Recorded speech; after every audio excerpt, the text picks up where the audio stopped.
3s, इसके बाद होगा 4s, इसके बाद होगा 5s, इसके बाद होगा 6s। कंप्लीट करेगा, उसके बाद पेट नहीं भरेगा तो सेकंड में जाएगा, 2s में जाएगा। कॉन्फ़िगरेशन मिलेगा इसका 2, 8 और 1 मिल जाएगा।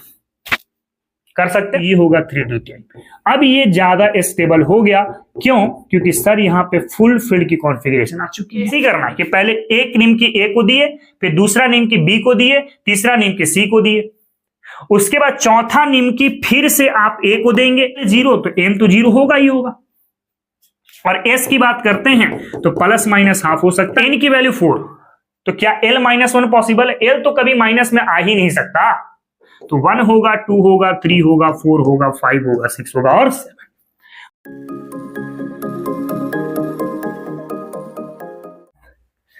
हेलो माय डियर स्टूडेंट, कैसे हैं आप? आई होप आप सब बहुत बेहतर होंगे।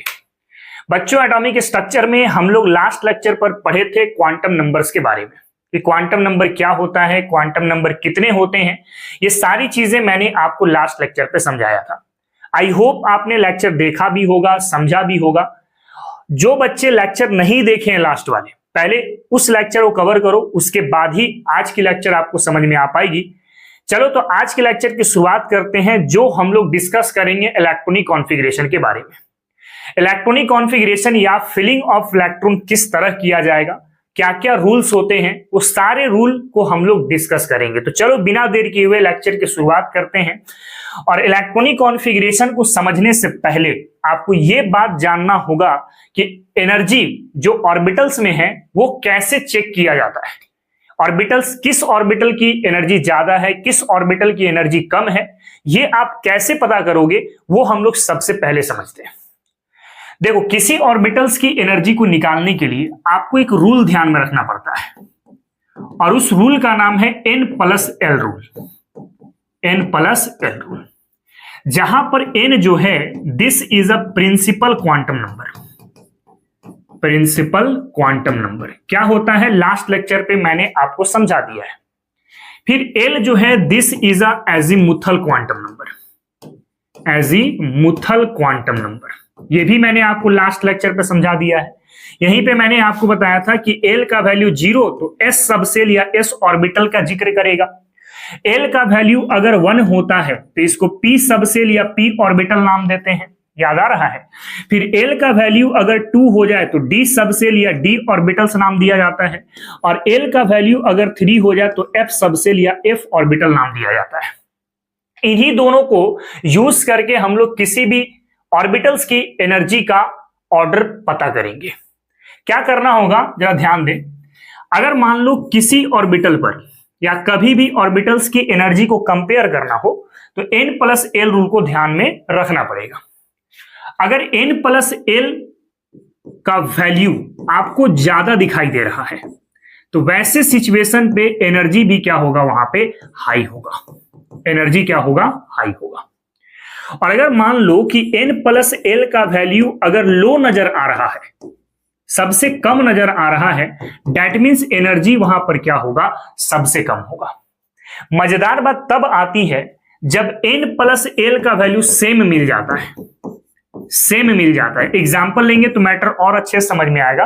पहले यहां पे समझो मैं क्या कहने की कोशिश कर रहा हूं, ठीक है। अगर n+l का वैल्यू सेम मिल जाता है तो वैसे सिचुएशन पर n का वैल्यू ज्यादा होगा तो एनर्जी भी ज्यादा देखने को मिलेंगे, और n का वैल्यू कम होगा तो एनर्जी भी आपको कम देखने को मिलेगा। अब इसको समझते हैं जरा हम लोग एक एग्जांपल के मदद से। सपोज करो कि कुछ ऑर्बिटल है, जैसे 1s हो गया, एक मैं लेता हूं यहां पे 2s, एक हो गया 3s, एक हो गया आपका 4s, फिर एक हो गया आपके पास 5s, एक हो गया 6s और एक हो गया आपके पास 7s।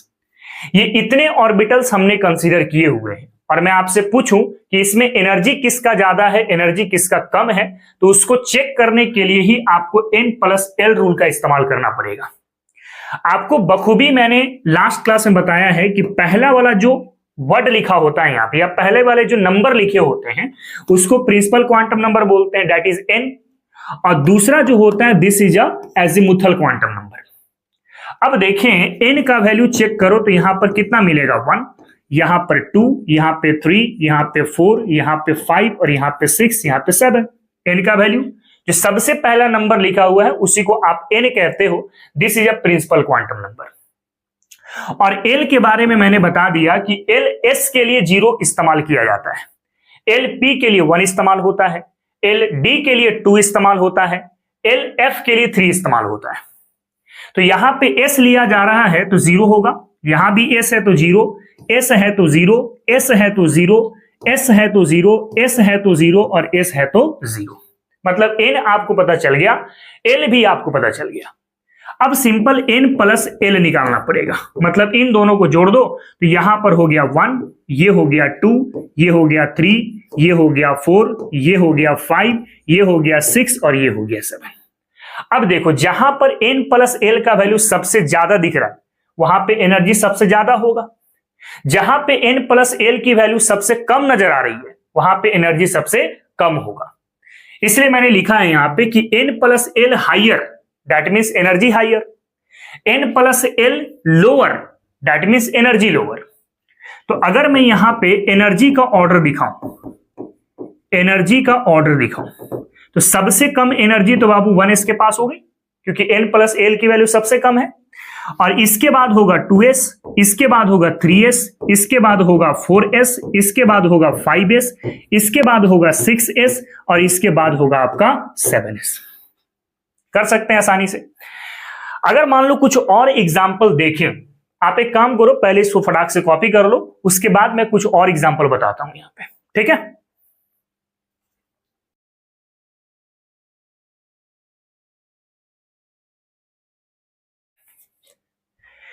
चल आगे बढ़ते हैं तो कुछ और एग्जाम्पल से समझे हम लोग। जैसे मान लेते हैं, मान लो कि हमारे पास है 7s, एक है आपके पास 7p, एक है हमारे पास 7d और एक है हमारे पास 7f। अब ये 4 ऑर्बिटल्स दिए गए हैं। मैं अगर पूछूं आपसे कि इन चारों में कहां पे एनर्जी ज्यादा है और कहां पे एनर्जी कम है, कैसे निकालेंगे? सबसे पहले n चेक करो, n यहां पर कितना है 7, यहां पर भी 7, यहां भी 7 और यहां पर भी 7। n तो पता चल गया हमारे पास। भाई पहला जो नंबर है उसी को ना n कहते हैं, और दूसरा जो है वो एजीमुथल क्वांटम नंबर है दैट इज l। और हम लोग जानते हैं s के लिए l कितना होता है 0, p के लिए कितना होता है 1, d के लिए कितना होता है 2 और f के लिए कितना होता है 3। अब सबसे पहले n प्लस l को ऐड कर लो, 7 0 कितना हुआ 7, 7 1 हो गया 8, 7 2 हो गया 9 और 7 3 हो गया 10।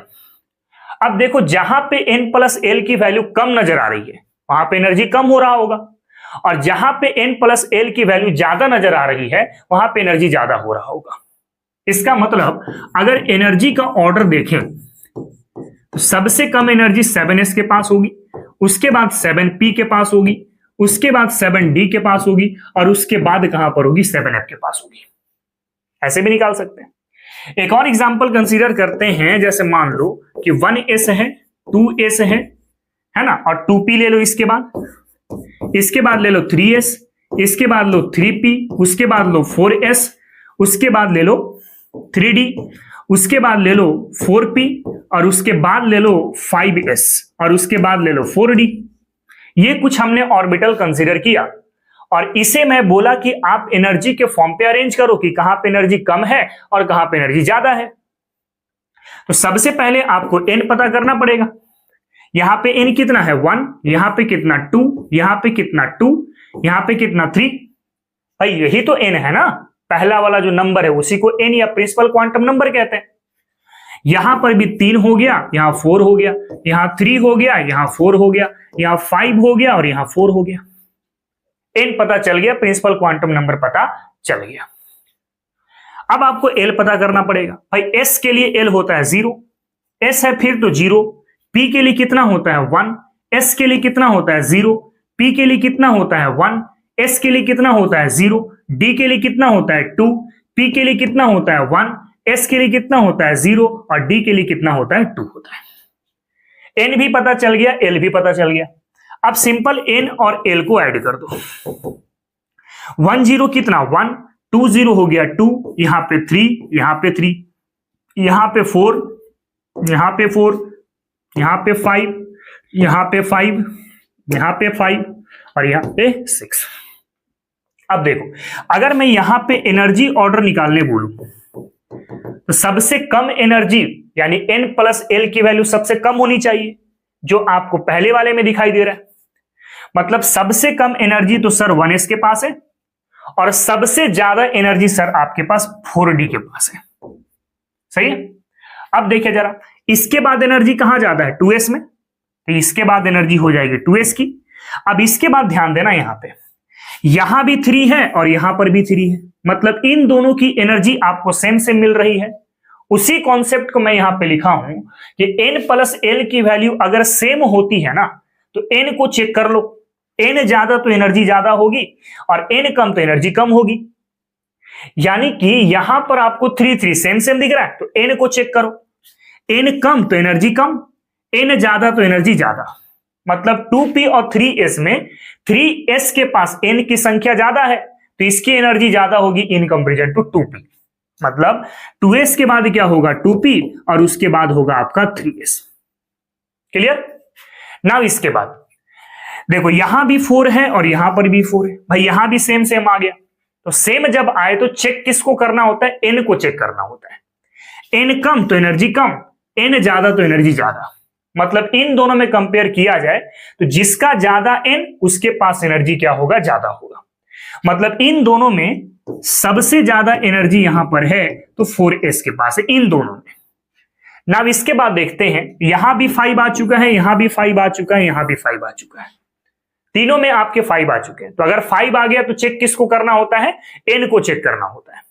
भाई n ज्यादा यहां पे दिख रहा है तो एनर्जी ज्यादा होगा, उसके बाद यहां पर, उसके बाद यहां पे। मतलब इन तीनों सेगमेंट में आप किससे चेक करोगे एनर्जी? n से, क्योंकि यहां पे n+l की वैल्यू सेम मिल जा रही है। तो यहां पे n सबसे ज्यादा, दैट मींस एनर्जी ज्यादा। उसके बाद कहां पर होगा? 4p के पास। उसके बाद कहां पर होगा? तो 3d के पास होगा। समझ रहे? और लास्ट में एनर्जी ज्यादा तो है ही आपके पास 4d के पास। यानी कि यहां पे जो 4s है, 4s के बाद क्या आएगा? तो 3d आएगा, और उसके बाद क्या आएगा? तो 4p आएगा, उसके बाद क्या आएगा? तो 5s आएगा, और उसके बाद आएगा क्या? तो 4d आएगा। इस तरीके से आप एनर्जी को आसानी से कैलकुलेट कर सकते हैं। इसलिए ध्यान देना, n+l रूल बहुत इंपॉर्टेंट है। n+l रूल से हम लोग किसी भी ऑर्बिटल की एनर्जी को कंपेयर करेंगे। n+l की वैल्यू ज्यादा होगी, एनर्जी क्या होगा? ज्यादा। n+l की वैल्यू कम तो एनर्जी होगी कम। और अगर n+l की वैल्यू सेम से मिल जाती है तो वैसे सिचुएशन पे n ज्यादा तो एनर्जी ज्यादा। क्लियर कट यहां से दिख रहा होगा कि यहां पे तीनों में एनर्जी आपको सेम सेम दिख रहा होगा n+l के अकॉर्डिंग। तो वैसे सिचुएशन पे आप n को देखो, n ज्यादा तो एनर्जी ज्यादा, n कम तो एनर्जी कम। आई थिंक आप ऑर्बिटल्स की एनर्जी को कंपेयर कर सकते हो। इसको पहले जरा कॉपी करो, इसके बाद हम लोग कॉन्फ़िगरेशन करना सीखते हैं। ठीक है?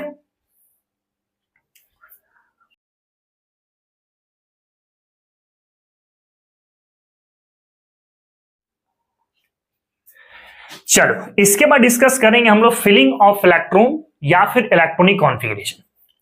देखो, हर एक ऑर्बिटल्स में कुछ ना कुछ इलेक्ट्रॉन्स होते हैं।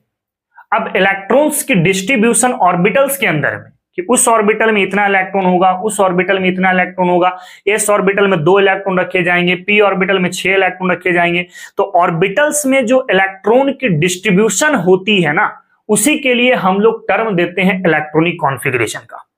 इसीलिए इलेक्ट्रॉनिक कॉन्फ़िगरेशन का सीधा सीधी डिफिनेशन लिखा गया है कि the distribution of electrons into orbitals, orbitals के अंदर में इलेक्ट्रॉन्स की डिस्ट्रीब्यूशन करानी है of an atom called as electronic configuration. मतलब सिंपल सा है, ऑर्बिटल्स के अंदर में डिस्ट्रीब्यूशन ऑफ इलेक्ट्रॉन या इलेक्ट्रॉन की डिस्ट्रीब्यूशन करना, उसी को हम लोग इलेक्ट्रॉनिक कॉन्फ़िगरेशन या फिर इलेक्ट्रॉनिक विन्यास कहते हैं। अब इलेक्ट्रॉनिक कॉन्फ़िगरेशन करने के लिए सबसे पहला प्रिंसिपल निकल करके सामने आता है, हाफबर्ग प्रिंसिपल। अब बच्चे यहां पे कुछ कंफ्यूज करते हैं।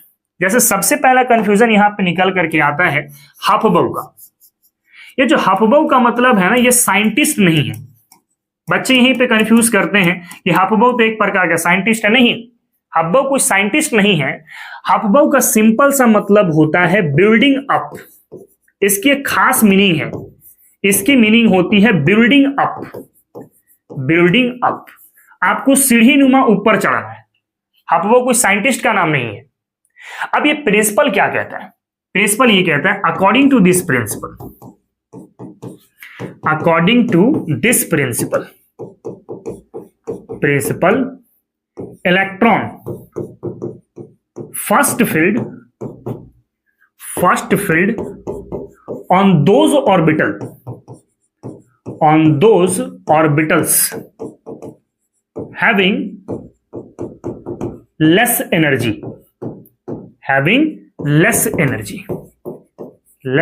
मतलब इलेक्ट्रॉन सबसे पहले उस ऑर्बिटल में फिल होगा जहां पे एनर्जी सबसे कम होगी, और एनर्जी निकालने का तरीका मैंने अभी जस्ट पढ़ा दिया है N+L रूल के अकॉर्डिंग, है ना। जैसे अगर मान लेते हैं कि हमारे पास एक एग्जांपल है, सपोज करो कि यहां पर है 1s, एक है आपके पास 2s, एक है आपके पास 2p, एक है आपके पास 3s, एक है आपके पास 3p, एक है आपके पास 4s, इसके बाद है आपके पास 3d, इसके बाद है आपके पास 4p। ये कुछ ऑर्बिटल्स है। अब इस ऑर्बिटल्स में इलेक्ट्रॉन को डिस्ट्रीब्यूट करना है कि पहले तुम इलेक्ट्रॉन रखोगे कि पहले तुम इलेक्ट्रॉन रखोगे, तो इलेक्ट्रॉन उसी ऑर्बिटल में सबसे पहले जाएगा जहां पे एनर्जी क्या होंगे, कम होंगे। एक्चुअली कहते हैं कि जहां पे एनर्जी कम होगा ना, वो ऑर्बिटल ज्यादा स्टेबल होते हैं, वो ऑर्बिटल क्या होते हैं, ज्यादा स्टेबल होते हैं। यानी लेस एनर्जी कहने का मतलब मोर स्टेबल ऑर्बिटल्स, ठीक है। तो अब देखो एनर्जी चेक करने का तरीका मैंने बताया, यहां पर n है कितना 1, यहां पर कितना 2, यहां पे 2, ये 3 हो गया, 3 हो गया, 4 हो गया, 3 हो गया और 4 हो गया। और इसके बाद L पता करोगे तो यहां पे 0 होगा, 0 होगा, 1 होगा, 0 होगा, 1 होगा, 0 होगा, 2 होगा, 1 होगा। भाई L भी निकालना जानते हैं हम लोग। अब N+L को सिंपल ऐड करना होगा। N+L को ऐड करोगे तो यहाँ पे 1 आएगा, यहाँ पे 2 आएगा, यहाँ पे 3, यहाँ पे 3, यहाँ पे 4, यहाँ पे 4, यहाँ पे 5 और यहाँ पर भी क्या आएगा, 5 आएगा। मतलब ऑर्डर अगर देखा जाए तो इसमें एनर्जी सबसे कम है और इसमें एनर्जी सबसे ज्यादा। आप देख सकते हो N+L के अकॉर्डिंग, है ना। और यहाँ पे एनर्जी ज्यादा होगी। अब यहाँ पे देखना ध्यान से, 2p और 3s में एनर्जी सेम दिख रहा होगा N+L के अकॉर्डिंग। तो जहां पे n ज्यादा वहां पे एनर्जी ज्यादा होगी। इसके बाद ये, इसके बाद ये, इसके बाद ये, अभी जस्ट मैंने आपको बताया है। तो अकॉर्डिंग टू दिस प्रिंसिपल, अगर मान लो कोई इलेक्ट्रॉन यहां पर पड़ा हुआ है तो इलेक्ट्रॉन सबसे पहले उस ऑर्बिटल पे जाना पसंद करेगा जहां पे एनर्जी सबसे कम होगी। मतलब इलेक्ट्रॉन सबसे पहले 1s में जाएगा, इसको कंप्लीट करेगा, उसके बाद पेट नहीं भरेगा तो सेकंड में जाएगा, 2s में जाएगा, क्योंकि इसके बाद एनर्जी ज्यादा यहां पर है। इसके बाद यहां पे जाएगा, उसके बाद यहां पर आएगा, उसके बाद यहां, उसके बाद यहां, उसके बाद यहां, उसके बाद यहां। मतलब रूल यही कहता है कि इलेक्ट्रॉन सबसे पहले उस ऑर्बिटल पे जाएंगे जहां पे एनर्जी सबसे कम होगी, ठीक है। जैसे एक और एग्जांपल लेते हैं। मान लेते हैं कि हमारे पास दिया गया है ऐसा, जैसे कि 7s है, 7p है, 7d है और 7f है, ठीक है। तो इन सब में एनर्जी सबसे कम तो 7s में है, और उसके बाद 7p, उसके बाद 7d और उसके बाद कहां पर है, 7f में है। और अगर मान लो कोई इलेक्ट्रॉन यहां पे हमने रखे तो हफबो प्रिंसिपल के अकॉर्डिंग बोला जा रहा है कि इलेक्ट्रॉन सबसे पहले उस ऑर्बिटल पे जाना पसंद करेगा जहां पे एनर्जी सबसे कम होगी।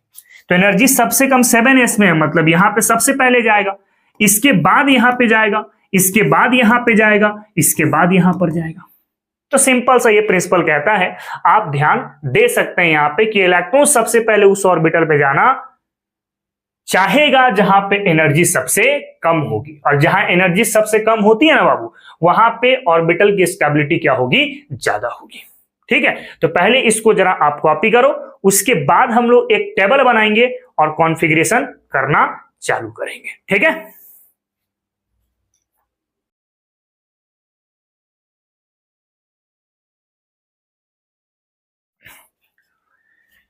चलो बच्चों आगे बढ़ते हैं। तो हम लोग को एक टेबल पहले जानना है। हब्बो प्रिंसिपल में एक टेबल निकल करके आता है, कैसे देखना जरा।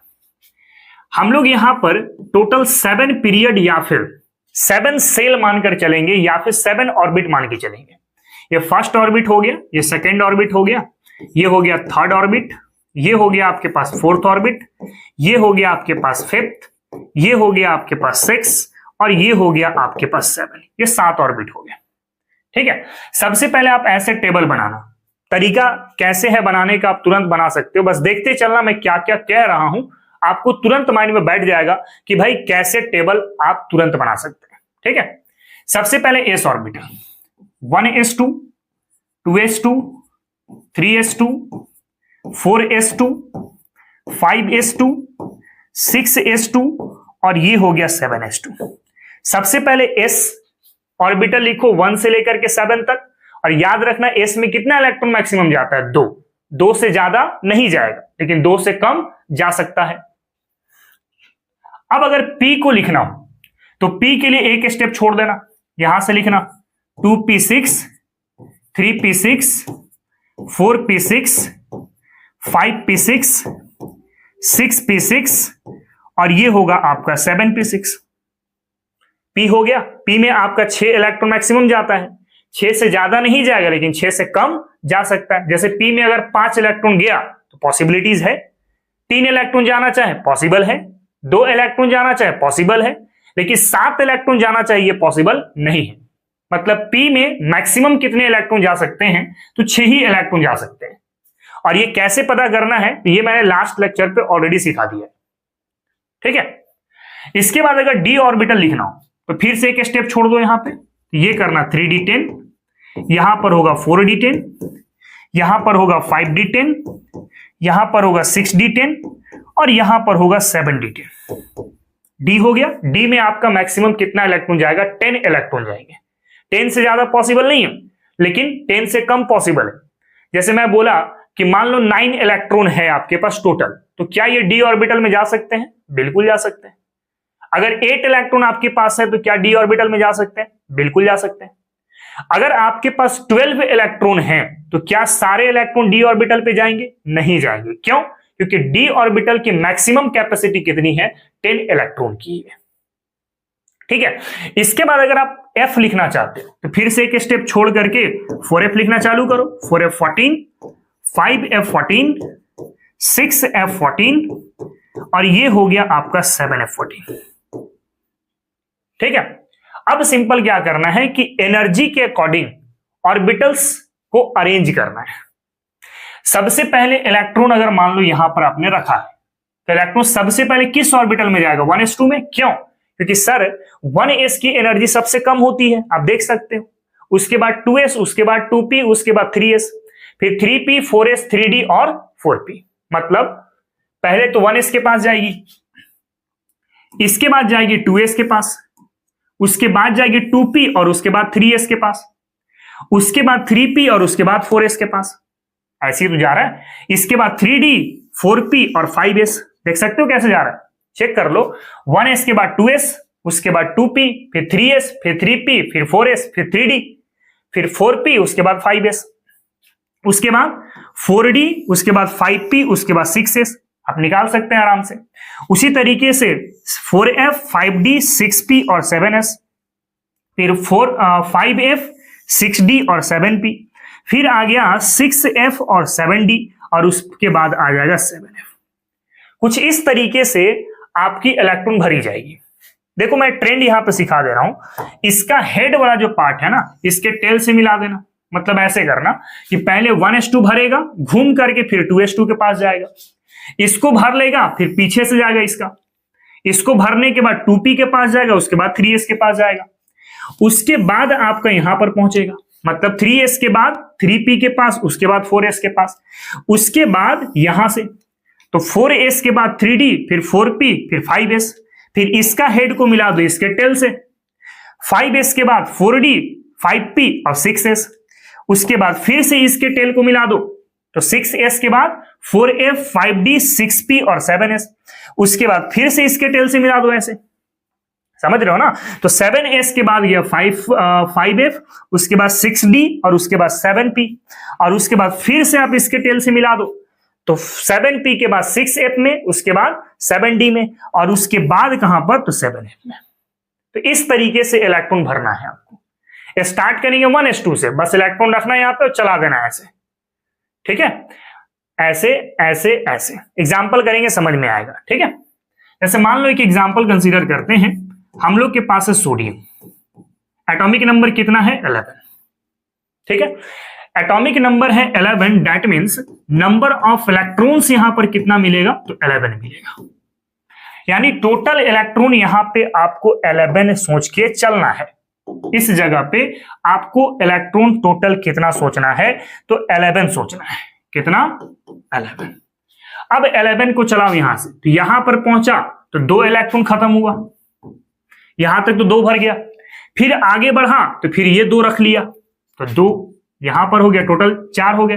फिर आगे बढ़ा तो 6 ये रख लिया, तो ये हो गया 2p6।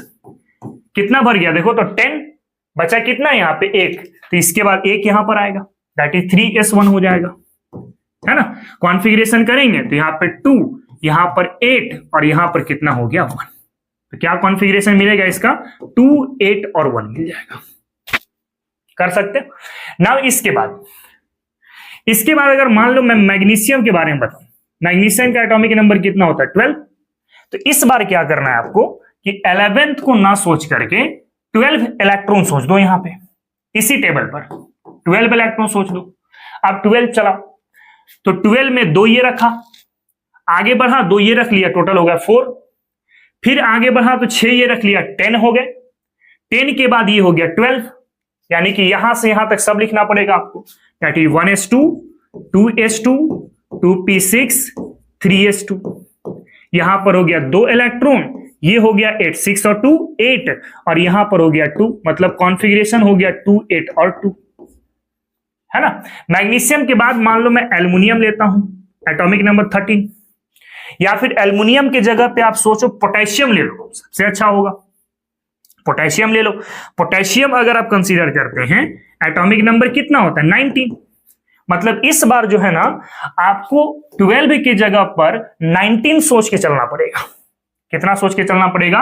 19 सोच के चलना पड़ेगा। अब 19 में से 2 ये रखा, आगे बढ़ा तो 2 ये भी रख लिया, 4 हो गए। फिर आगे बढ़ा 6 ये रख लिया, तो 10 हो गए। 10 के बाद फिर आगे बढ़ा तो 12 हो गए। 12 के बाद फिर 6 गया, 12 और 6 कितना हो गया? 18, और 18 के बाद एक यहां पर आ जाएगा तो 19। मतलब स्टार्ट कैसे किए? पहले 1s2, उसके बाद 2s2, उसके बाद 2p6, फिर गया 3s2, फिर गया 3p6 और उसके बाद गया 4s1 के पास। इस तरीके से अरेंजमेंट होगी। तो यहां पर हो गए 2 इलेक्ट्रॉन, यहां पर हो गए 8, यहां पर हो गए 8 और यहां पर हो गए 1, मतलब कॉन्फ़िगरेशन हुआ 2, 8, 8, 1। कर सकते हैं। इसके बाद अगर मान लेते हैं कि मैं कैल्शियम उठा लेता हूं, सपोज दैट मैं कैल्शियम लेके चलता हूं, एटॉमिक नंबर है 20। कितना है? 20। इस बार 20 सोचना पड़ेगा। कहां पर? जहां पर आपने 19 सोचा है वहां पर इस बार आपको 20 सोचना है। यहां पर आपको 20 सोचना है, 20 सोचना है। तो 20 चलेंगे तो ये हो गया 2, ये हो गया 4, ये हो गया 10, 10 और 2 हो गए 12, 12 और 6 हो गए 18, 18 और 2 कितना हो गया? 20। तो जैसे जैसे आप चल रहे हो ना, वैसे वैसे ही लिखना है। मतलब 1s2, उसके बाद 2s2, फिर 2p6, फिर 3s2, फिर 3p6 और उसके बाद हो गया 4s2। यहां पर 2 इलेक्ट्रॉन, ये हो गए 8, ये हो गए 8 और यहां पर हो गया आपके 2, मतलब कॉन्फ़िगरेशन आया 2, 8, 8, 2। कर सकते हो। पहले इसको कॉपी करो, फिर और भी एग्जाम्पल हम लोग तरह तरह का यहां पे कंसीडर करते हैं। ठीक है।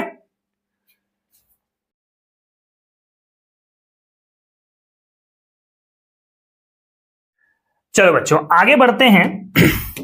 तो कुछ और एग्जाम्पल यहां पे कंसीडर करते हैं। मैं इस सब चीज को मिटा देता हूं।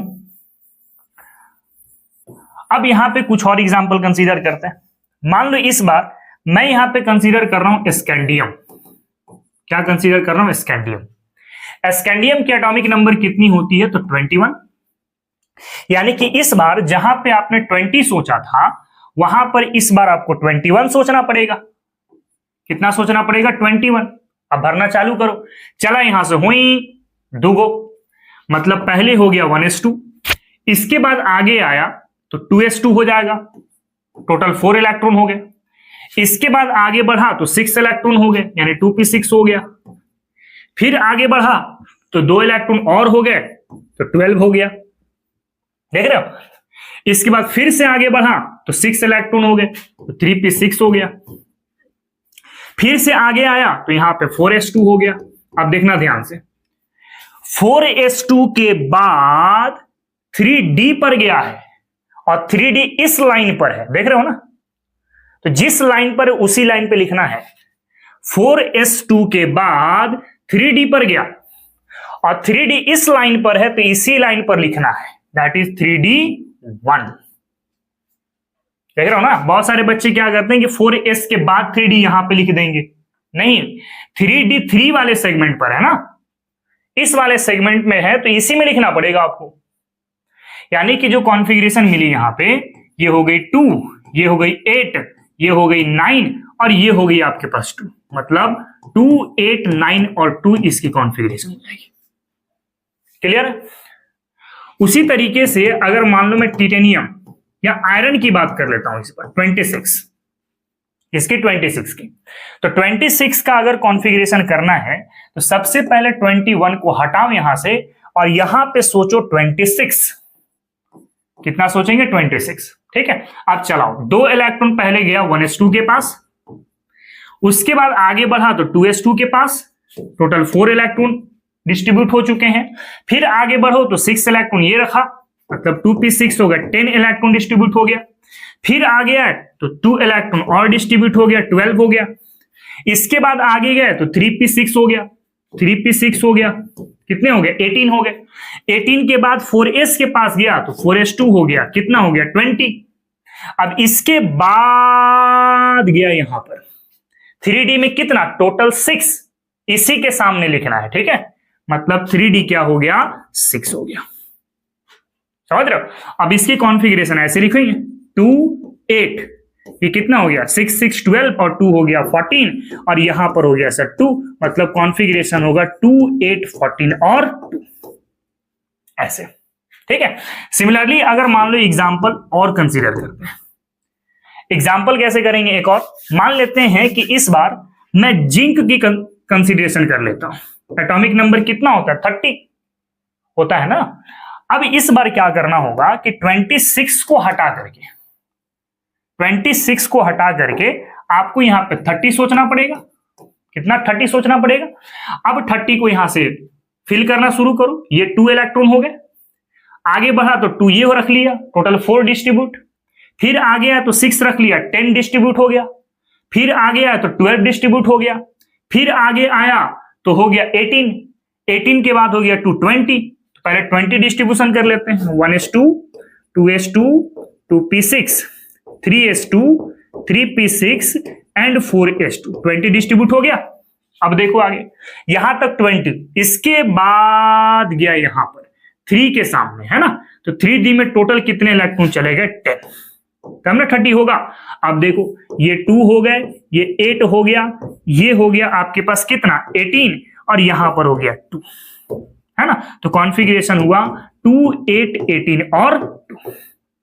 आई होप आपको समझ में आ गया होगा कि हम लोग कॉन्फ़िगरेशन कैसे कर रहे हैं।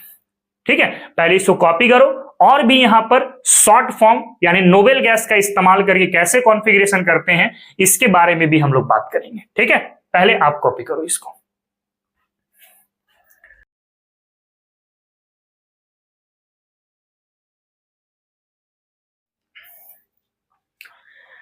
चलो बच्चों, नोबेल गैस का इस्तेमाल करके भी आप यहां पे कॉन्फ़िगरेशन कर सकते हैं। कैसे करना होता है नोबेल गैस का इस्तेमाल करके, तो मैं आपको यहां पे समझाता हूं, ध्यान से देखना। ठीक है, जैसे अगर मान लो मैं कोई एग्जांपल लिया, सपोज करो मैं सोडियम की बात कर लूं, एटॉमिक नंबर कितना है? 11। आपको नोबेल गैस के लिए क्या करना होगा ना, यहां पे नोबेल गैस लिखना पड़ेगा। कैसे? टेबल में ही मैं लिख रहा हूं, यहां पे लिख रहा हूं हीलियम, हीलियम की कॉन्फ़िगरेशन 1s2 होगी, उसके बाद हो जाएगी नियोन, उसके बाद हो जाएगी आर्गन, इसके बाद हो जाएगी क्रिप्टन, इसके बाद हो जाएगी जेनन और उसके बाद हो जाएगी रेडॉन। बस इतने ही लेके चलते हैं। ठीक है, अब देखें जरा, सोडियम का एटॉमिक नंबर है 11, इसकी एटॉमिक नंबर है 2, इसकी है 10, इसकी है 18, इसकी है आपका 36, इसका है आपका 54 और इसका है आपके पास 86। कितना होगा? 86 होगा।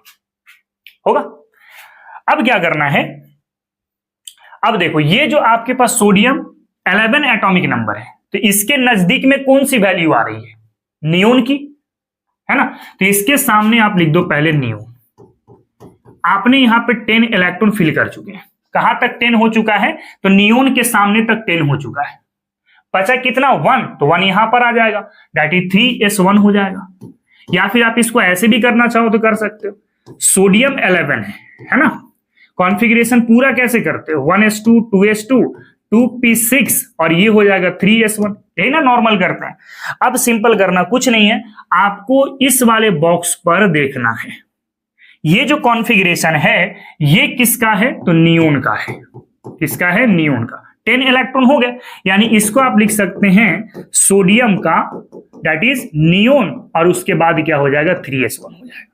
जैसे और एग्जांपल ले लें, मान लो इस बार मैं कंसीडर किया आयरन, एटॉमिक नंबर है 26, ठीक है। तो पहले आप नॉर्मल ही कर लो, that is 1s2 2s2 2p6 3s2 3p6 4s2 और ये हो गया आपका 3d6। अब देखिए जरा इसमें कहां पे नोबेल गैस आएगा? देखो ये वाला जो पार्ट है दिस इज नोबेल गैस। कितना इलेक्ट्रॉन देखो तो, यहां पे हो गया 10 to 12 और 6 हो गया 18 बोले तो आर्गन, यानी इसके जगह पे आप चाहें तो आर्गन लिख सकते हैं। यानी आयरन का कॉन्फ़िगरेशन ऐसे भी किया जा सकता है, आर्गन 3d6 और 4s2 ऐसे भी कर सकते हैं। और एग्जांपल लेकर के देख सकते हैं। मान लो मैंने कंसीडर किया इस बार जिंक, इस बार कंसीडर किए जिंक, तो जिंक का एटॉमिक नंबर कितना हो गया? 30। कॉन्फ़िगरेशन कैसे किए थे? 1s2 2s2 2p6 3s2 3p6 4s2 3d10, यही किए थे आप। अब इसकी कॉन्फ़िगरेशन करने के लिए अगेन नोबेल गैस को सोचो। नोबेल गैस के लिए मैं यहां से इसको कंसीडर कर देता हूं, ये वाला कंसीडर कर देता हूं नोबेल गैस के लिए, देखो ये वाला, ठीक है। ये हो गया आपका आर्गन का पार्ट 18 इलेक्ट्रॉन, तो इसका आप कॉन्फ़िगरेशन ऐसे भी कर सकते हैं, आर्गन 3d10 और 4s2। तो ये नोबेल गैस का इस्तेमाल करके आप कॉन्फ़िगरेशन ऐसे करेंगे। समझ रहे हो बात को ना? स्टेप बाय स्टेप समझते चलो तो आप कभी भूलोगे नहीं, ठीक है ना। इसको पहले कॉपी करो, उसके बाद फिर हम लोग इसकी एक इंपॉर्टेंट पॉइंट डिस्कस करते हैं, ठीक है।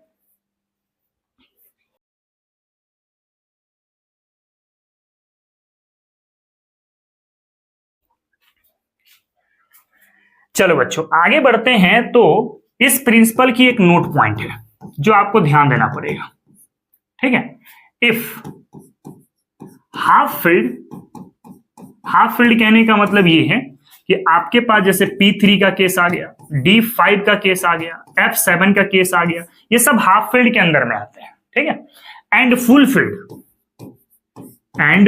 फील्ड कॉन्फ़िगरेशन, फुल फील्ड कहने का मतलब जैसे कि आपका पास P6 हो गया, D10 हो गया, F14 हो गया, है ना। तो ये सब फुल फील्ड कॉन्फ़िगरेशन। भाई F में मैक्सिमम 14 इलेक्ट्रॉन जाते हैं ना, और इसका सीधा हाफ करेंगे तो 7 हो जाएगा। D में मैक्सिमम 10 इलेक्ट्रॉन जाता है, इसका हाफ करेंगे तो D5 हो जाएगा।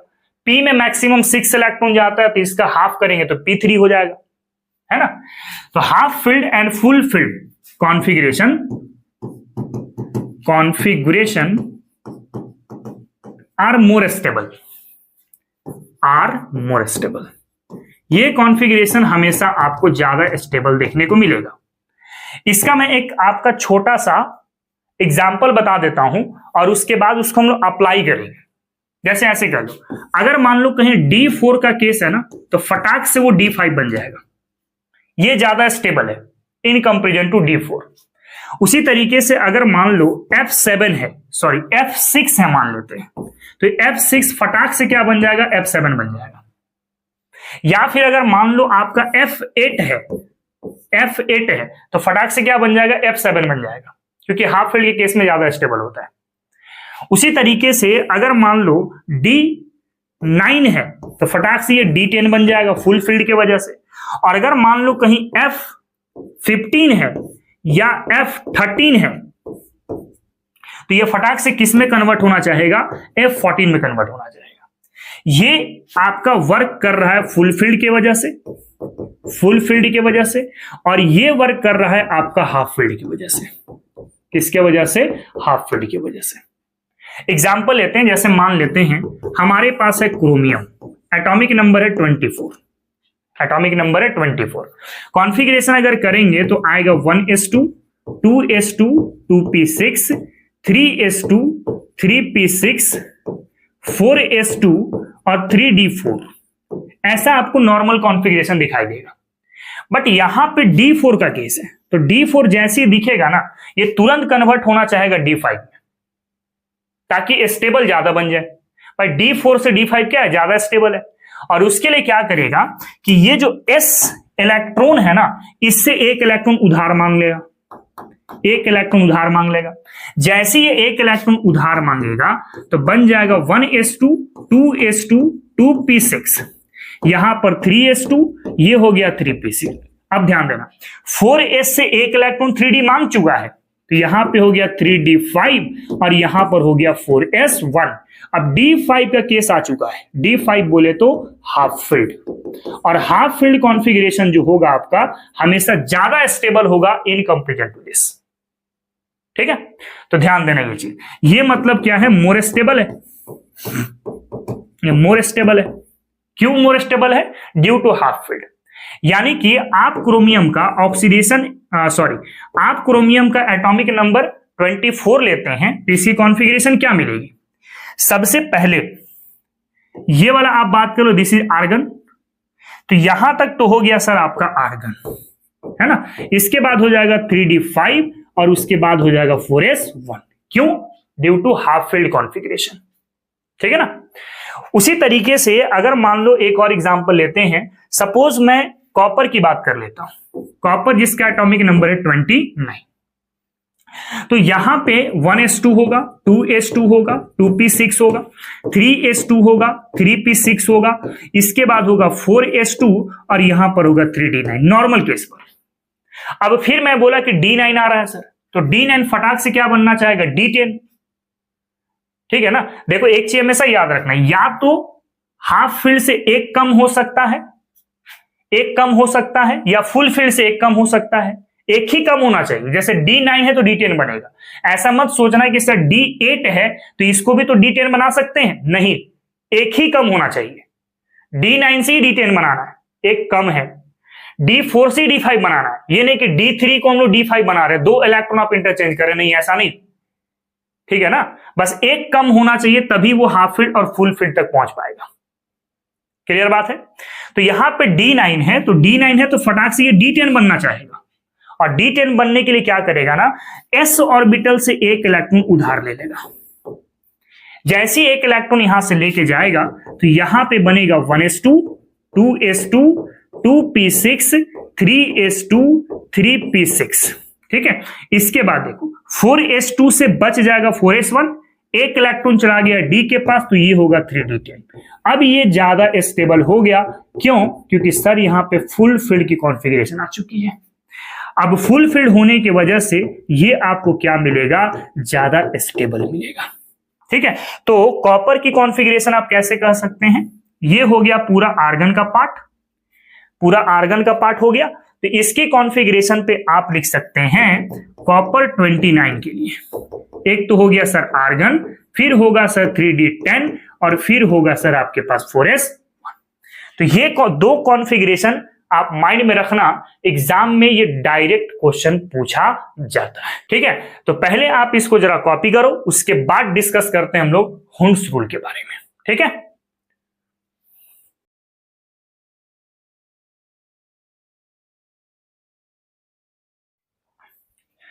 चलो बच्चों आगे बढ़ते हैं। तो नेक्स्ट हम लोग को डिस्कस करना है हुंड्स रूल। देखो हुंड्स रूल को समझने से पहले आपको एक ऑर्बिटल समझना पड़ेगा, वो है डीजेनरेटेड ऑर्बिटल्स। डीजेनरेटेड ऑर्बिटल्स क्या है? वैसे ऑर्बिटल्स जहां पर n और l की वैल्यू सेम सेम नजर आएगी। मतलब ऐसे कह सकते हैं the orbitals having same value of n and L, मतलब प्रिंसिपल क्वांटम नंबर और एजीमुथल क्वांटम नंबर की जो वैल्यू होगी वो आपको सेम सेम नजर आएगा। जैसे एग्जांपल मैं कंसीडर करूं, सपोज करो मैं p की 3 ऑर्बिटल सोचता हूं। p की कितनी ऑर्बिटल होती है? 3 ऑर्बिटल। एक को बोलते हैं px, एक को बोलते हैं py और एक को बोलते हैं pz। यही बोलते हैं। मान लो इसको 3px बोल रहे हैं, इसको 3py बोल रहे हैं, इसको 3pz बोल रहे हैं। ठीक है, तो इस वाले केस में n का वैल्यू कितना मिल रहा है? 3। इसमें भी कितना मिलेगा? 3। और इसमें भी कितना मिलेगा? 3। और l की बात करो तो p के लिए l हमेशा 1 होता है। यहां पर p है तो l का वैल्यू 1 होगा, यहां पर भी p है तो l का वैल्यू 1 होगा। तो यहां पे देखो, इसके लिए भी n सेम सेम है, इसके लिए l सेम सेम। जिस ऑर्बिटल्स पे value of n and l दोनों सेम सेम आपको नजर आएंगे तो उस ऑर्बिटल को हम लोग डीजेनरेटेड ऑर्बिटल्स के नाम से जानते हैं। ठीक है, जैसे एक और एग्जांपल लेते हैं। मान लो हमारे पास d ऑर्बिटल्स है, तो d ऑर्बिटल्स टोटल 5 होते हैं, आपको पता है, मैं बता चुका हूं मैग्नेटिक क्वांटम नंबर पे। मान लो कि ये है आपके पास 3dxy, ये है आपके पास 3dyz, ये है आपके पास 3dxz, ये है आपके पास 3dx square minus y square और एक है आपके पास 3dz स्क्वायर। अब अगर आप चेक करो n की वैल्यू, तो n यहां भी 3 मिलेगा, यहां भी 3 मिलेगा, यहां भी 3 मिलेगा, यहां भी 3 मिलेगा और यहां पर भी 3 मिलेगा। सब में n की वैल्यू 3 हो रही है। और l d के लिए हमेशा क्या होता है? 2 होता है। तो l यहां भी 2, यहां भी 2, यहां भी 2, यहां भी 2 और यहां पर भी 2। मतलब यहां भी n और l की वैल्यू क्या हो रही है? सेम सेम हो रही है। तो ऐसे ऑर्बिटल्स को डीजेनरेटेड ऑर्बिटल्स बोला जाएगा। इसको दूसरे टर्म में भी कह सकते हैं। देखो, आप एनर्जी के माध्यम से भी कह सकते हैं। आप देखो n प्लस l को ऐड करेंगे तो एनर्जी मिल जाएगा। भाई यहां भी एनर्जी सेम है, यहां भी एनर्जी सेम है, यहां भी एनर्जी सेम है। मतलब कह सकते हैं वैसे ऑर्बिटल जहां पर एनर्जी आपको सेम सेम मिलेगा, वैसे ऑर्बिटल्स को भी हम लोग क्या नाम देंगे? डीजेनरेटेड ऑर्बिटल्स नाम देंगे। ठीक है, यहां पे भी सेम एनर्जी है, यहां भी n प्लस l को ऐड करके देख लो। यहां भी देखोगे तो n प्लस l की वैल्यू सब में सेम मिल रही है, यानी सबकी एनर्जी सेम सेम हो रही होगी। तो जहां एनर्जी सेम होगा वैसे ऑर्बिटल्स को हम लोग क्या बोलेंगे? डीजेनरेटेड ऑर्बिटल्स बोलेंगे। ठीक है, अब हुंड्स रूल अप्लाई होता है डीजेनरेटेड ऑर्बिटल्स पर और वो कहता है ऐसे हैं, जरा देखना। मैं इसको एक छोटा सा एग्जांपल से समझाता हूं। जैसे मान लो एक ए है, एक बी है और एक सी है, 3 लोग हैं। और निमकी जानते हो ना, खाने वाला निमकी मान लो हमारे पास 6 पीस है। गरीब आदमी है, 6 पीस है। अब 6 पीस है, हमारे पास आदमी 3 है, ए है, बी है और सी है। और तीनों का n भी सेम है, l भी सेम है, n भी सेम है, l भी सेम है, n भी सेम है, l भी सेम है। मतलब तीनों का एज मान के चल सकते हो कि सबका सेम सेम है। आपके पास 6 निमकी है, तो बांटना कैसे है? कैसे आप निमकी डिस्ट्रीब्यूट करोगे, वही हुंड्स रूल बताएगा। कहेगा ऐसे कि आपको बांटना ऐसे है कि पहले सर एक एक निमकी तीनों को दे दीजिए। पहले ऐसे ही करना है कि पहले एक निमकी ए को दिए, फिर दूसरा निमकी बी को दिए, तीसरा निमकी सी को दिए। उसके बाद चौथा निमकी फिर से आप ए को देंगे, पांचवा फिर बी को देंगे और छठा फिर सी को देंगे। मतलब ऐसे करना है, एक एक इलेक्ट्रॉन हर एक ऑर्बिटल पे पैरेलल स्पिन के माध्यम से डिस्ट्रीब्यूट कर देनी है और उसके बाद पेयरिंग करना शुरू करना है। ये नहीं कि पहले से इसको 2 पकड़ा दिए, इसको 2 पकड़ा दिए और इसके पास बच गया। वैसे नहीं करना आपको, वैसे नहीं करना। पहले 6 निमकी था तो तीनों को एक एक देंगे और उसके बाद फिर से डबल देना शुरू करेंगे, है ना। उसी रूल को हम लोग हुंड्स रूल कहते हैं। इसलिए रूल में यहां पे लिखा हुआ है कि it state that the pairing up of electron in degenerated orbitals. Degenerated orbitals में पेयरिंग आपको तब करना है, takes place after each with 1 electrons of parallel spin. आपको पेयरिंग तभी करना है जब सारे ऑर्बिटल्स में पैरेलल स्पिन से अनपेयर्ड होंगे।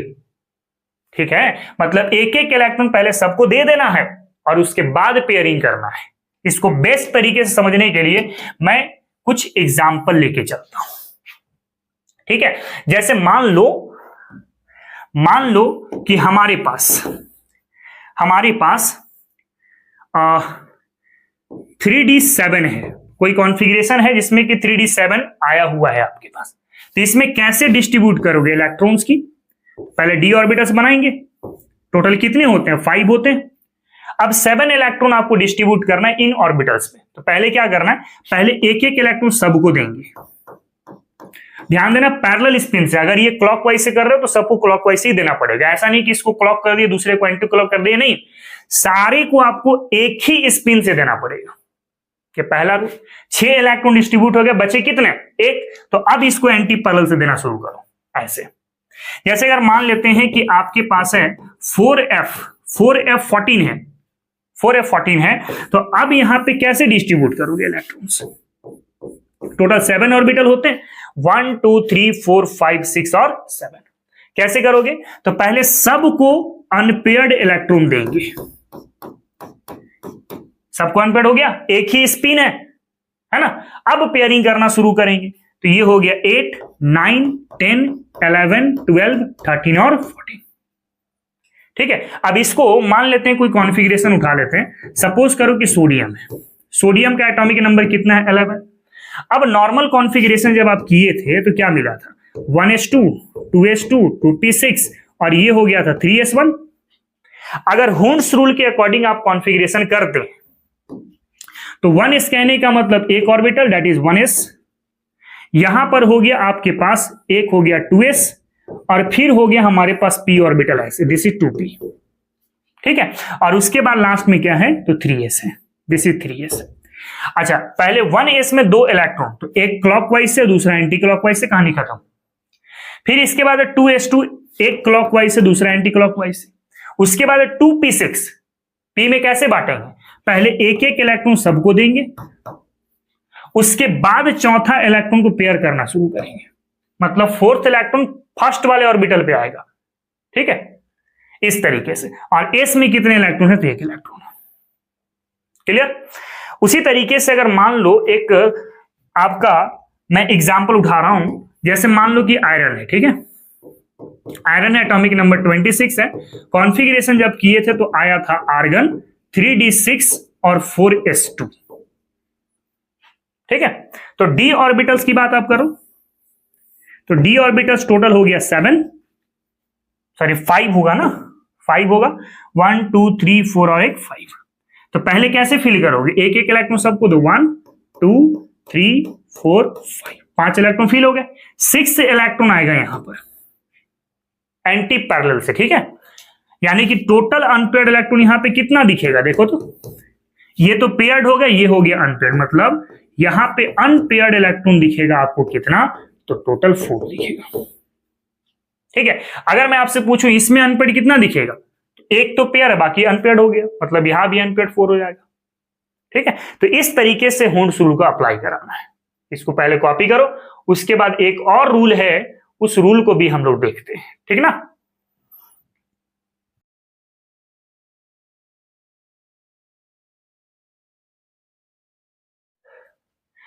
चलो बच्चों, नेक्स्ट हम लोग डिस्कस करते हैं पॉलीज एक्सक्लूजन प्रिंसिपल। देखो, ये प्रिंसिपल ये कहता है कि किसी भी 2 इलेक्ट्रॉन का ऑल 4 क्वांटम नंबर कभी भी सेम नहीं हो सकता है। ठीक है, जैसे एग्जांपल लेते हैं, जैसे 2s है, तो 2s है तो इसका n का वैल्यू कितना मिल रहा है? तो 2 मिल रहा होगा। l का वैल्यू कितना मिल रहा है? तो 0। s के लिए हमेशा l 0 होता है ना, याद रखोगे। l 0 पे s ऑर्बिटल, ये मैं पढ़ा चुका हूं, 1 पे p ऑर्बिटल और 2 पे d ऑर्बिटल और 3 पे f ऑर्बिटल, ये आप देखे हैं एजिमुथल क्वांटम नंबर में। ठीक है, तो l की वैल्यू 0 हो गई और m की वैल्यू यहां पे क्या मिलेगी? 0 मिलेगी, क्योंकि भाई l 0 हो गई तो m कहां से शुरू होता है? -l से लेके +l तक। भाई l ही 0 है तो m तो हर हाल में 0 ही मिलेगा। और s का वैल्यू तो आपको पता है कि प्लस माइनस हाफ होगा या फिर माइनस प्लस हाफ होगा। ठीक है, अब मान लो एक और ऑर्बिटल लेते हैं, जैसे 2px है, n का वैल्यू कितना हो गया? 2, l का वैल्यू कितना हो गया? 1, m का वैल्यू क्या हो सकता है? -l से लेके +l तक हो सकता है, यानी कि -1 भी हो सकता है और +1 भी हो सकता है। यानी -1 सोच सकते हैं, 0 सोच सकते हैं, +1 सोच सकते हैं, इनमें से कोई सा भी ले सकते हैं। लेकिन मोस्टली -1 और +1 ही लिया जाता है। 0 हम लोग कंसीडर करते हैं जहां पे z एक्सिस होता है, ठीक है। मैं बड़ा इंपॉर्टेंट पॉइंट बोल रहा हूं, ठीक है। 0 हमेशा वहां सोचना, ऐसे मान लो pz का केस आएगा तो यहां पर m का वैल्यू सोच के चलना 0, dz² आएगा तो यहां पे m का वैल्यू आप सोच के चलना 0। ये बड़ा इंपॉर्टेंट पॉइंट है, यहां पे आपको आमतौर पे नोड देखने को मिलता है, इस वजह से ऐसा सोचते हैं हम लोग। तो z जहां पर होगा वहां पे m का वैल्यू 0 ही मान के चलना, ठीक है। जैसे 3dz² तो m का वैल्यू 0 बोल देना। जैसे 3dz² है, n का वैल्यू कितना हो गया 3, l का वैल्यू कितना होगा 2, l का वैल्यू कितना हो गया 2। इसके बाद m की बात करते हैं, तो m मैं बोला कि dz² आएगा, आंख बंद करके क्या लगा देना 0, dz² पे m का वैल्यू कितना हो गया 0।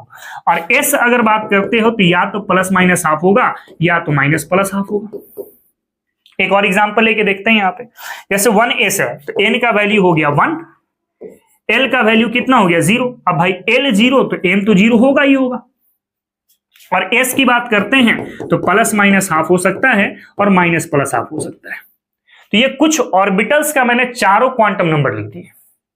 अब एक चीज नोटिस कर, अगर मान लो कोई 2 इलेक्ट्रॉन्स या 2 ऑर्बिटल्स को देखते हैं, जैसे 2s और आप बात करो 2px, तो इसकी क्वांटम नंबर कभी भी एक दूसरे के बराबर नहीं होगा।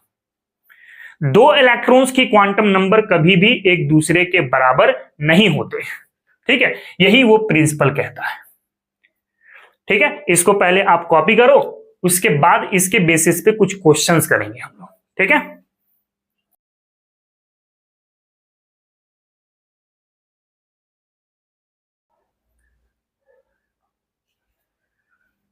चलो बच्चों आगे बढ़ते हैं, तो हमारे पास एक क्वेश्चन दिया गया है, which are incorrect set of all 4 quantum numbers. इतनी सारी एग्जांपल हमने ले रखे हैं और आपको यहां पे चेक करना है कि कौन सा क्वांटम नंबर सही है और कौन सा क्वांटम नंबर आपका गलत है। तो कैसे चेक करना है इस चीज को समझने के लिए जरा आप पीछे वाले एग्जांपल पे आओ। एक चीज नोटिस करना, जैसे n का वैल्यू 2 आया, ठीक है, तो फिर कभी भी 2 आपका रिपीट नहीं हो रहा है, देख रहे हो, नहीं हो रहा है। n की वैल्यू यहां पे 2 आई तो फिर से 2 कभी नहीं आया।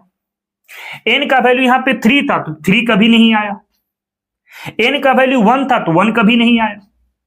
याद रखना कि प्रिंसिपल क्वांटम नंबर जितनी होगी ना, बाकी सारे क्वांटम नंबर या तो उससे छोटा होगा या तो उससे क्या होगा, छोटा होगा, और l और m या तो बराबर हो सकता है। ध्यान से सुना, बड़ा इंपॉर्टेंट पॉइंट।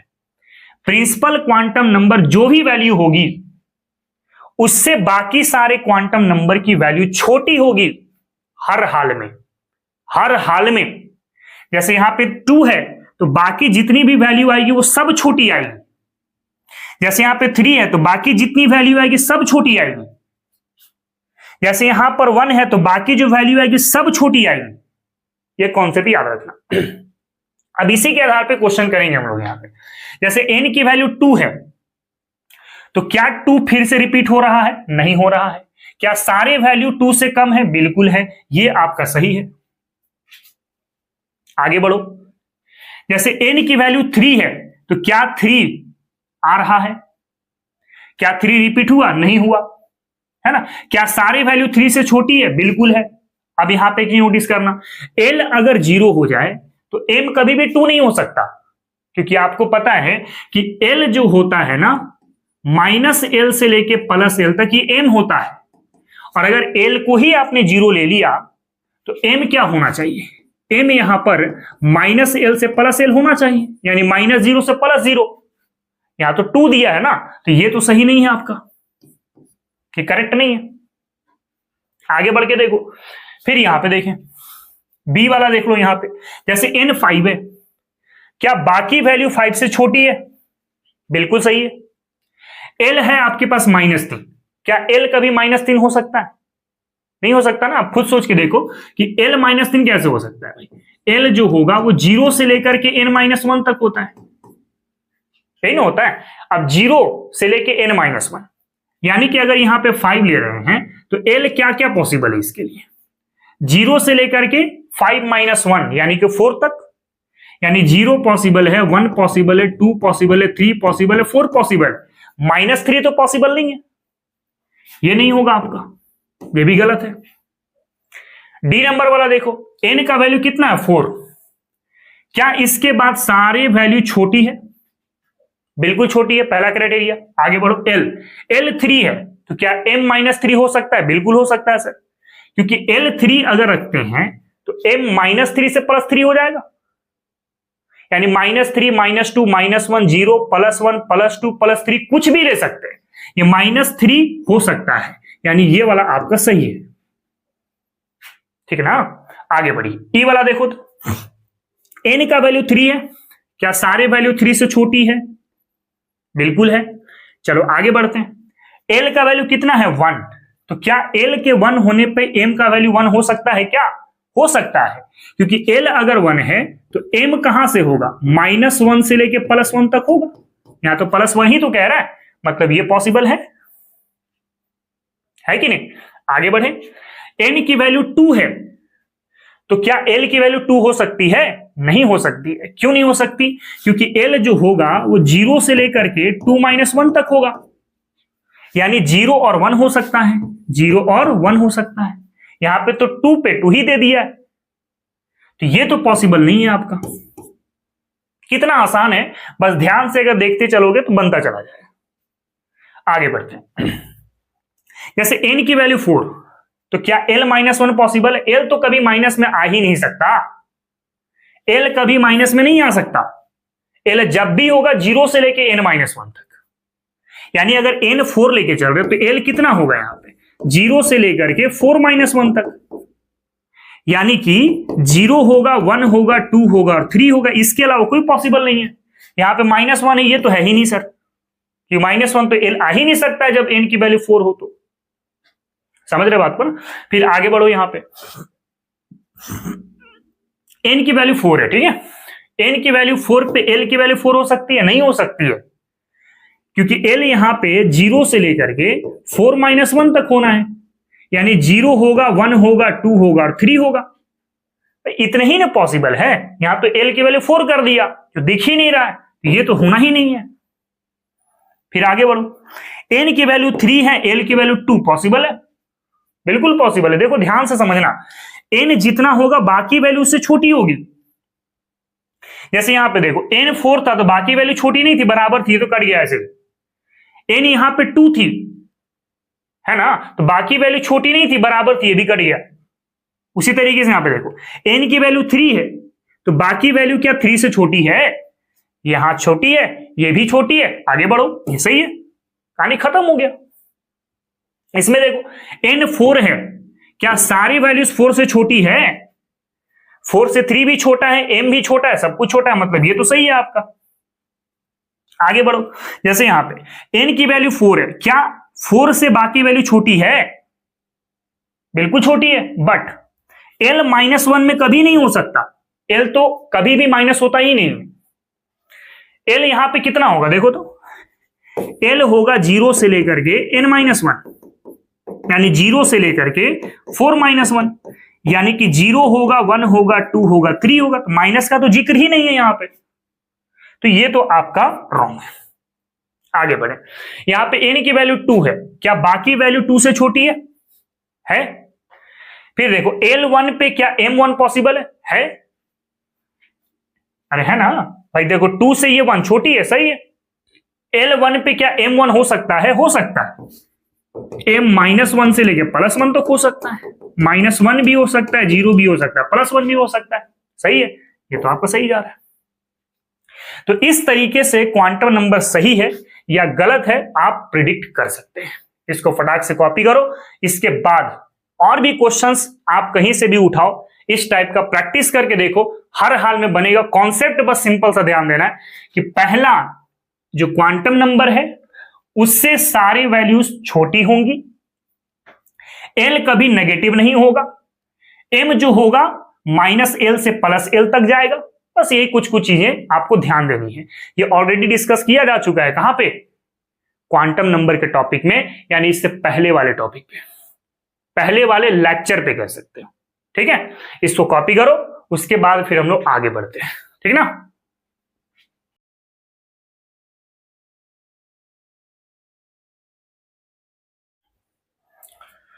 चलो बच्चों आगे बढ़ते हैं। तो एक और क्वेश्चन है, arrange the following in increasing order of energy. कैसे एनर्जी अरेंज करना है? एक है हमारे पास 1s, एक है 2s, 3s, 4s, 5s, 6s और 7s।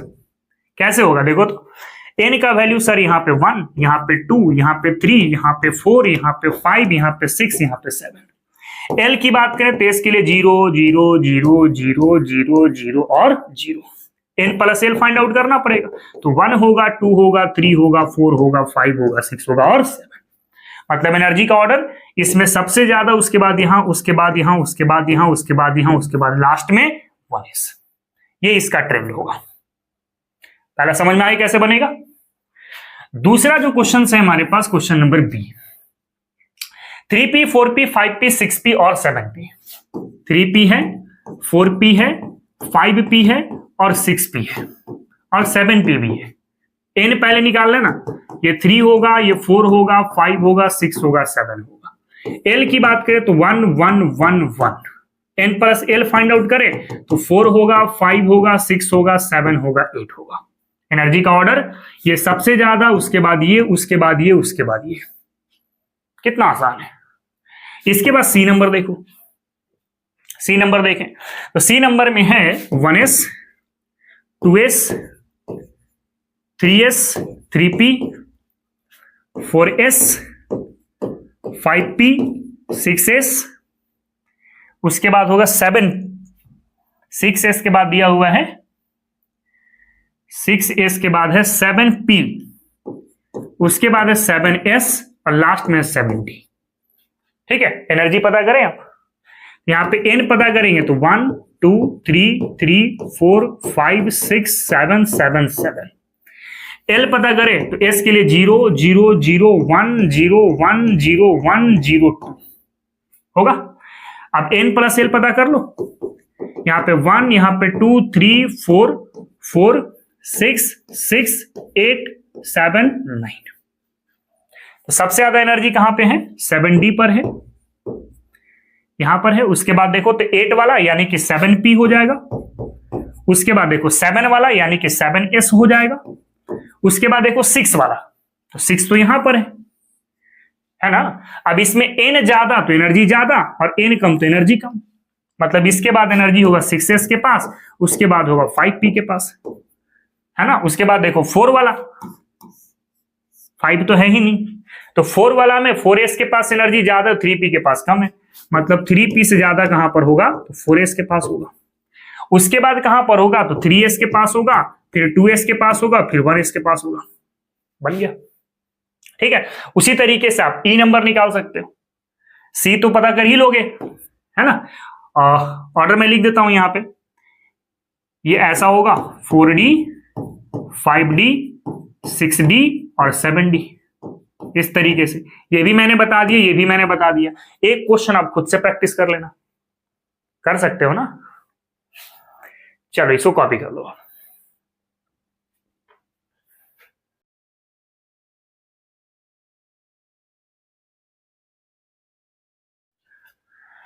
तो बच्चों इस तरीके से एटॉमिक स्ट्रक्चर हम लोग कंप्लीट कर चुके हैं।